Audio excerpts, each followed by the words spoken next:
ఈ వీడియోలో ఒక ముస్లిం మహిళ ఒక పెట్రోల్ బంక్ లో పెట్రోల్ కొట్టే అబ్బాయి గుండెల మీద గన్ పెట్టి మరీ బెదిరిస్తుంది. ఈ బుల్లెట్ ని మీ గుండెలో దించితే ఇట్నీ గోలియన్ మారుంగే మీ కుటుంబం అంతా కూడా నేను గుర్తుపట్టలేరు అని బెదిరించింది. ఈ న్యూస్ చూసి చాలా మంది అబ్బా వీరనారి ఝాన్సీ లక్ష్మీబాయి అని చాలా మంది ముస్లిం నేతలు వచ్చి వీరనారి అని బిరుదు అంకితం చేసి వెళ్తున్నారు. ఉత్తరప్రదేశ్ లో దళిత ఉద్యమ నాయకుడు ఎంపీ గారు అయిన భీమ్ ఆర్మీ నాయకుడైన రావణ్ గారు కూడా అబ్బా సబాష్ బేటీ అంటూ ట్వీట్లు, కొంతమంది దళిత నాయకులు కూడా వెళ్లి ఆ అమ్మాయి ఒక వీరనారి, కలికాలంలో పుట్టిన కరోనా మాత అంటూ ప్రశంసించారు. మన పాత బస్తీ ఎంఐఎం నాయకుడు దేశభక్తుడైన అసదుద్దీన్ ఓవైసీ గారు కూడా సబాష్ బేటీ అంటూ పొగిడాడు. తెల్లారేసరికి మీడియా అందరూ వచ్చి అమ్మా నువ్వు చేసిన పని చాలా గొప్పది, ఇంతకీ నువ్వు పెద్దయ్యాక ఏమవుతావు అనుకుంటున్నావు, ఏజీ అమ్మా జీ అమ్మా అని అడిగారు. నాకు నీటిలో ఎంబీబీఎస్ సీట్ వచ్చింది అంకోల్, నేను ఎంబీబీఎస్ చేసి బుల్లెట్ దిగిన వాళ్ళందరికీ బుల్లెట్ తీస్తాను, దిగిన వాళ్ళకు బుల్లెట్ దింపుతాను అనగానే ఆ ఇంటర్వ్యూ చేసే జర్నలిస్ట్ కి రెండు కళ్ళు ఉన్నప్పటికీ కూడా ఒక కంటిలో మాత్రమే కన్నీరు వచ్చేలా ఆస్కార్ ఆర్టిస్ట్ లా భలే నటించాడు. ఎందుకంటే ఆ జర్నలిస్ట్ అబ్దుల్ గడ్ కాబట్టి. ఇన్స్టాగ్రామ్ లో అయితే అబ్బో బ్యాక్గ్రౌండ్ మ్యూజిక్లు పెట్టి అబ్బో పొగడతలతో ముంచెత్తారు. ముస్లిం ఉమెన్ పవర్ అని బాగా గాలి కూడా కొట్టారు. ఈ గన్తో బెదిరించిన అమ్మాయి పేరు అరీబా ఖాన్ అలియా సురీష్ ఖాన్. దీని అయ్యే పేరు ఈశాన్ ఖాన్, ఉత్తరప్రదేశ్ లో ఒక వ్యాపారి.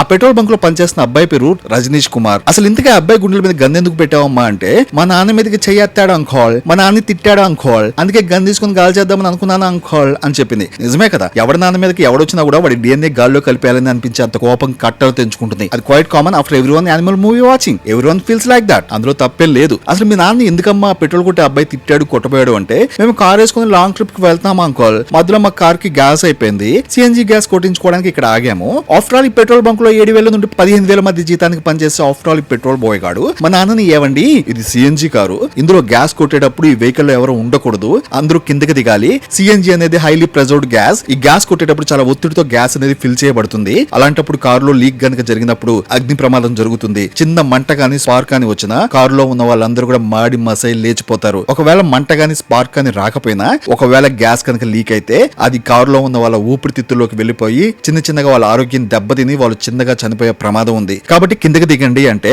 ఈ నెల్లూరు పెద్ద సాహిబుని కిందకి దిగమంటారు అంటూ గొడవకి దిగాడు. ఈ పెట్రోల్ బాయ్ ని ఈశాన్ ఖాన్ అనే ముసలోడు మాటలతో రెచ్చగొట్టి అతని మీదకి వస్తుంటే ఆ పెట్రోల్ బంక్ బాయ్ తన చేతులతో తనని తాను అడ్డం పెట్టుకుని అతన్ని అడ్డుకుంటూ డిఫెన్స్ చేసుకుంటున్నాడు. ఆ డిఫెన్స్ లో ఈ ముసలోడు ముందుకు వస్తుంటే ఏంటి మీదకి వస్తున్నావు అంటూ అతని చేతులతో ఈ పెట్రోల్ బాయ్ కొంచెం అలా నెట్టాడు. ఆ ఇద్దరి మధ్య జరిగిన మాటలో ఈ తురంగారం దానికి వచ్చినట్టు హడావుడిగా బయలుదేరి కారులో ఉన్నటువంటి .32 లైసెన్స్డ్ రివాల్వర్ తీసుకుని వచ్చి ఈ రజనీష్ కుమార్ అనే పెట్రోల్ కొట్టే అబ్బాయి గుండెల మీద గన్ పెట్టి మరి బెదిరించింది. ఈ సంఘటన 2025 జూన్ 15 ఆదివారం అర్ధరాత్రి ఉత్తరప్రదేశ్ రాష్ట్రంలోని హార్డో జిల్లాలో బిలిగ్రామ్ టు సండీ రోడ్ లోని ఒక సిఎన్జి గ్యాస్ స్టేషన్ లో జరిగింది. లాస్ట్ మంత్ లో జరిగినటువంటి విషయాన్ని ఇప్పుడు ఎందుకు చెప్తున్నావు భయ్యా అంటే, ఈ విషయంలో ఆ పెట్రోల్ కొట్టే అబ్బాయిదే తప్పు అని, అందుకే ఆ అమ్మాయి గన్ పెట్టి మరి బెదిరించిందని ఇన్స్టాగ్రామ్ లో రీల్స్ చేసి ఆ అమ్మాయిని పొగుడుతున్నారు. పొగిడేదంతా కూడా ఈ అబ్దుల్ గడ్ బ్యాచ్లే. ఈ రజనీష్ కుమార్ అనే పెట్రోల్ కొట్టే అబ్బాయి చాలా తప్పు చేశాడు. ఇది గందీగానే వాడు పెట్రోల్ కొట్టే పైప్ తో ఫ్యామిలీ మొత్తం మీద పెట్రోల్ పోసేసి ఉంటే దరిద్రం వదిలేది. నాకు చూడాలని ఉంది అది ఎలా గన్ పెల్చిద్దో.